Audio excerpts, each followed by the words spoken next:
छत्तीसगढ़ के मुख्यमंत्री विष्णुदेव साय की अध्यक्षता में आज मंत्रालय महानदी भवन में कैबिनेट की बैठक संपन्न हुई, जिसमें अनेक महत्वपूर्ण निर्णय लिए गए। उप मुख्यमंत्री अरुण साव ने बताया कि कैबिनेट में छत्तीसगढ़ विनियोग विधेयक के प्रारूप का अनुमोदन किया गया है।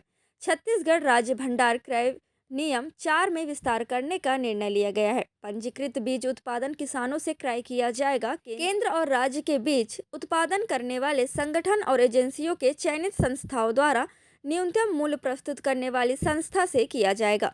साव ने आगे बताया कि छत्तीसगढ़ के 6वीं विधानसभा में 5वें सत्र में राज्यपाल के अभिभाषण का अनुमोदन किया जाएगा। किसानों को उपार्जित धान की शेष राशि का भुगतान करने के लिए 3300 करोड़ की अनुमति का अनुमोदन किया गया है। स्टाम्प दरों के निर्धारण के लिए संशोधन विधेयक का अनुमोदन किया गया है।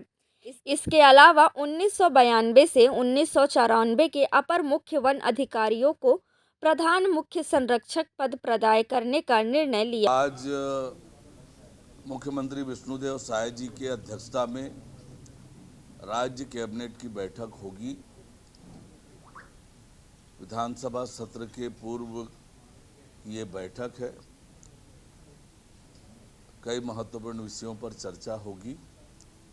जो निर्णय होंगे वो आपको बैठक के बाद अवगत कराएंगे। किन विषयों से किन विभागों से संबंधित कुछ बड़े निर्णय होने का अनुमान है?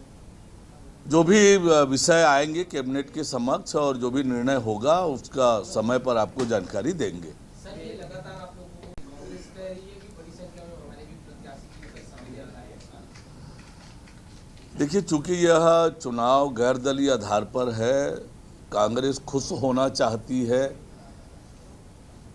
तो वो खुश हो, लेकिन सच्चाई ये है कि जिस प्रकार का परिणाम नगरीय निकायों में आया है उसी तरह के परिणाम, उसी तरह के जनादेश पंचायतों के चुनाव में भी आ रहे हैं। अधिकांश सीटों पर भारतीय जनता पार्टी के कार्यकर्ता, भारतीय जनता पार्टी के जो अधिकृत प्रत्याशी हैं वो जीत रहे हैं और आने वाले समय में जब जनपद और जिला पंचायत अध्यक्ष का चुनाव होगा तो ये कांग्रेस के झूठे दावों की पोल अपने आप खुल जाएगी। लेकिन ये कांग्रेसी तो कह रहे। मैंने वही कहा, पहली बात तो ये है कि कांग्रेस का जो दावा है वो झूठा है, निराधार है और कांग्रेस कहीं पर दिखी है पंचायत चुनाव में, मुझे ये बता दें। और इसलिए कांग्रेस पार्टी मुगालते में है, झूठा दावा कर रही है।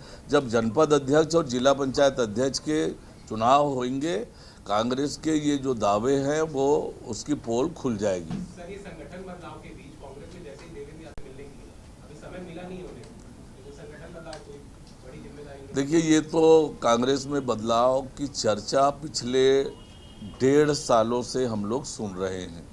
विधानसभा चुनाव के परिणाम जब से आया है तब से ये चर्चा चल रही है, तो कांग्रेस के इन चर्चों पर मत जाइए। कांग्रेस, मैंने जैसे कहा, दिल्ली में शून्य, छत्तीसगढ़ के नगरीय निकायों में शून्यता की ओर कांग्रेस पार्टी बढ़ रही है। ये महापौर का शपथ और राज्य निर्वाचन आयोग नगरीय निकाय के निर्वाचित पदाधिकारियों की अधिसूचना जारी करेगी। अधिसूचना जारी होने के बाद नगर निगमों के जो नियम है उस नियम के हिसाब से 15 दिन में शपथ ग्रहण और सभापति का चुनाव और नगर पालिका नगर पंचायत में 30 दिन के अंदर शपथ ग्रहण और उपाध्यक्ष पद के चुनाव का प्रावधान है। उस प्रावधानों के अनुरूप जो है वो आगे की कार्यवाही होगी।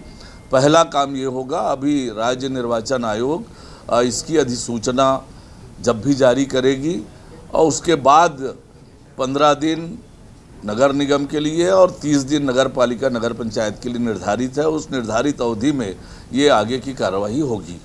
ये सत्र के दौरान देखिए, विधानसभा की जब कार्यसूची जारी होगी तब उससे स्पष्ट होगा, पर हमारी सरकार लगातार धर्मांतरण के खिलाफ ठोस और मजबूत कार्यवाहियाँ लगातार कर रही है और वो जो समाचार में देख रहे हैं लगातार और जो कार्रवाई हो रही है, हमारी सरकार के धर्मांतरण को लेकर जो नीति है उसी का ही परिणाम है कि जहाँ पर भी धर्मांतरण हो रहा है कठोर कार्यवाही हो रही है।